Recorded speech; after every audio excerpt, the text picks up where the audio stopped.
जासु बचन रवि करनी कर। तो ऐसे गुरुदेव का मैं वंदना करता हूं बार बार। कहते हैं कि वो प्रकाश रूप में जासु वचन रवि करनी कर, वो जो प्रकाश स्वरूप में माया मोह तम पुंज सारे संसार के विश्व के माया को हटा करके प्रकाशमय बना देते, भीतर से बाहर से प्रकाश ही प्रकाश, उजाला ही उजाला ज्योतमय बना देते। वो गुरुदेव, ऐसे गुरुदेव का मैं वंदना करता हूँ जिनका वचन सुनते ही, अब बताए कितनी अच्छी ये वेदों का साथ है, वेदों का गाथा है। वेदों ने इस तरीका से गुरु का महिमा बताया गया है। तो जिसका वचन सुनते ही वचन जासु वचन रवि कर नी कर, जिनका वचन सुनते ही हमारे हृदय के अंधकार को तम अंधकार, हमारे हृदय के अंधकार को हटा देता है, वो मिट जाती है। हृदय के अंधकार क्या है? ये जो बिजली दे करके रोशनी करते हैं, ऐसे अंधकार हृदय का नहीं है। हृदय के अंधकार है जो माया से हमेशा ढका रहता है। जहां माया से ढका रहता है वो काम, क्रोध, लोभ, मत्सर, जिसके कारण से 24 घंटा हम बिल्कुल उसके गुलामी बने रहे होते हैं, तो वही हृदय के अंधकार है। तो कहते हैं कि मैं अपने गुरुदेव का वचन सुनकर के मेरे हृदय के अंधकार को मिटा दूंगा। मेरे गुरुदेव का वचन सुनते ही, हृदय में उस वचन का प्रहार पड़ते ही, ये सारे अंधकार, काम, क्रोध, लोभ, मत्सर जो मिट जाता है, जिसको अंग्रेजी में कहते हैं इग्नोरेंस, डार्कनेस, वो डार्कनेस रिमूव हो जाता है, मिट जाता है। वो इग्नोरेंस कैसे मिट जाता है? ऐसे गुरु का वचन को सुन करके महामोह तम पुंज जासु वचन रवि करनी कर, ये सारे माया मोह हट जाता है, मिट जाता है, और हृदय में उजाला ही उजाला, प्रकाश ही प्रकाश हो जाता है। ऐसे गुरुदेव के सानिध्य में मैं, हे प्रभु, हमेशा हमेशा ऐसा सौभाग्य हमें मिले कि उन गुरुदेव के सानिध्य में हमेशा अपना जिंदगी व्यतीत करते रहें। एक उपासक अपने हृदय से प्रभु के चरण में इस तरह से प्रार्थना करता है। तो आज हम कितने भाग्यशाली है, आज यह भूमि कितना भाग्यशाली हुआ, कितना पुण्य हुआ, कितना पुण्य था इस भूमि का कि जहाँ स्वयं साक्षात नारायण पधारे हुए हैं और उनका चरण स्पर्श इस भूमि को मिल गया है। तो आप लोग, आप हम सब लोग उनके सानिध्य में रह करके उनके वचन को सुन करके अपने जीवन को धन्य धन्य बना रहे हैं। यह आप हमारी सौभाग्य। ये तो यूं तो कहते हैं जब भाग्य का उदय होता है, जब भाग्य का उदय होता है तभी ऐसा अवसर मिलता है जहाँ बताया गया है कि भक्ति स्वातंत्र सकल सुख खानी, बिना सत्संग नर पापी प्राणी, बिना पुण्य पुंज मिला ही न संता, सत्संगति संस्थिति करी अंता। कहते हैं कि वो पुण्य, बिना पुण्य ऐसे महापुरुषों का संगति सानिध्य कभी मिलता नहीं। जब हमारा पुण्य का जागृति होता है तभी भाग्य उदय होता है। भगवान कृष्ण अपने वचन से अर्जुन को, उद्धव को समझाते, जब मानव का पुण्य उदय होता है, जागृति होता है, तभी भाग्य उदय होता है। तो भाग्य क्या प्राप्ति कर महापुरुषों का संगति में ले जाता है, सानिध्य मिलती है और उस सानिध्य के अंदर में ज्ञान को हासिल करता है। वो ज्ञान के द्वारा से जन्म जन्म के संस्कार को मिटा देता है। तो ऐसे ही अवकाश, ऐसे ही सौभाग्य आप हम सबको आज मिले हुए। तो आप हम कितने भाग्यशाली है। विशेष रूप से ये नवरात्रि का जो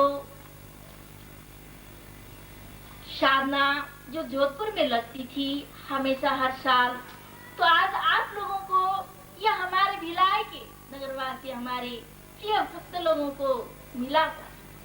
ये कितने सौभाग्य की बात। ये मैंने देखा ये प्रथम बार होगी, शायद बाहर नवरात्रि का प्रोग्राम के बाहर इतनी शक्तिशाली है, इतनी संपूर्ण विद्या के ऐसे सुदूर हिमालय में जा करके मैंने तो नहीं देखा है।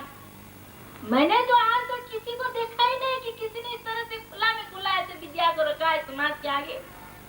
जो आप हमारे जन्म जन्म से मिटा हुआ, जो पड़ा हुआ, जो ब्रह्म हमारे हृदय के मिट गया है, मिट रहा है। जब हम संगति में आए तो ये आप हमारी सौभाग्य। ये घर संसार से न तो हमें कभी छुट्टी मिलती है न मुक्ति मिलती है, ताकि हम उन हिमालय में जा करके कठिन तपस्या करें, कठोर तपस्या करें, ऐसे बड़े बड़े तपस्वियों के साथ में ऋषियों के पास में जाए, उस ज्ञान को हासिल करें। ये आप हमको कभी मिला है न हमारे दादा परदादा ने किया इस काम को। तो उस समय तो ये सुनने को भी मिलता नहीं था, पर आज आप हमारी कितनी बड़ी सौभाग्य है कि गुरुदेव हमारे समक्ष में खड़े हैं और उनके सानिध्य में हम उनकी छत्र छाया के नीचे बैठ करके आज उस शीतलता को प्राप्ति कर रहे हैं। और ऐसे महान विद्या को हासिल करने का मौका आप हमें मिला है। ऐसे घड़ी बार बार नहीं आता है और हर युग में होता भी नहीं है। हमने तो इतिहास में, धर्म के इतिहास में नहीं पढ़ा है। ये तो कई हजार साल में मुश्किल से मिलती है, ये धर्मशास्त्र बताता है। धर्मशास्त्र के अंदर में ये पाया जाता है। तो ये आप हमारी ये सौभाग्य है कि आज इस मंडप के नीचे बैठ करके गुरुदेव का दर्शन करते हैं। जिन महापुरुषों का, जिन महान शक्तियों का इस धरातल में हर बार आना संभव नहीं है। गुरुदेव ने अप्रैल में वहां बताया, अप्रैल में इलाहाबाद में बताए थे कि 2000 वर्ष तक मैंने तपस्या ही किया है, तपस्या करते थे। और 2000 वर्ष आप हमारे लिए कितने लंबे थे। हमने कितना जन्म लिया हुआ, कितना भड़के होंगे 84 में, कितने हम मतलब ये पाप के गठरी में बटोरते रहे होंगे। फिर आज इन सब चीजों से मुक्त करने के लिए फिर गुरुदेव आप हमारे समक्ष में हैं। अगर इस समय हमने इस मौका को फायदा नहीं उठाया तो हम लोग हार जाएंगे। हमारी ये चालाकी उन्हें बुद्धिमाता तो वो है कि इस मौका को फायदा उठाना है हमने। अगर नहीं उठाएंगे फिर आगे के जीवन हमारा अंधकार के अंधकार में चला जाना है, अंधकार के अंधकार में पड़े रहेंगे। इसीलिए प्यारे भाई और बहनों, माताएं, तो यहाँ बैठ करके इतने जो ये नवरात्रि के जितने दिन हम यहाँ बिताएंगे और जो कुछ हमें यहाँ मिलेगी गुरुदेव का वचन सुनने को और साधनाएं, जो क्रियाएं, जो कुछ भी हमें यहाँ मिलेगी उसको बड़े ध्यान से और हमें करना है, अभ्यास करना है। अपना एक एक पल, एक एक मिनट भी हमें इसको बर्बाद नहीं करना है इस वक्त, क्योंकि घर में जाकर के ऐसा वक्त नहीं मिलता है। घर में तो माया ही माया है, इधर बाहर निकलो तो माया है, अंदर बैठो तो माया है, और ये माया के अंदर ये मन जा करके भटकता रहता है। पर महापुरुष के सानिध्य में ऐसी बात नहीं है। महापुरुष के सानिध्य में मन अपने आप कंट्रोल होने लगेगा, अपने आप वो चिंतन करने लगेगा कि मुझे क्या करना है। जो महापुरुष बताते, जो शब्द महापुरुष के हमारे अंदर में चली जाते और जम के बैठ जाता है और जिंदगी जिंदगी के लिए एक मेमोरी हो जाता है। वो एक शब्द एक ठोस बन के रहेगा और हमारे जिंदगी में, हमारे जीवन में अमृत के भांति वो काम करेगा। ऐसा ही हमें करना है।